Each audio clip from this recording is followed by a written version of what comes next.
ভাগলপুরের কাছেই একটি জায়গা, নাম সুলতানগঞ্জ। সিনেমার আউটডোরের শুটিং হবে।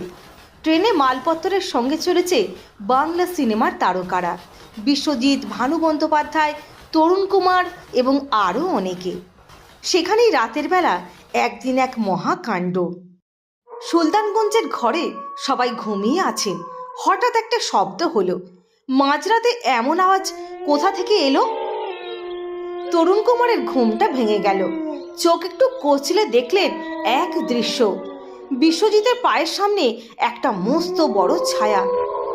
একে অচেনা জায়গা, তার ওপর গভীর রাত। অন্ধকারে ভয় লাগাটাই স্বাভাবিকই। তরুণ কুমারও ঘাবড়েই গেলেন। বড় ছায়াটা একটু টলছে, একটু যেন হাঁপাচ্ছেও। হঠাৎ বিশ্বজিতের পা ধরে মশারির ভেতর ঢুকিয়ে দিল সেই ছায়া। তারপর ফিরে গেল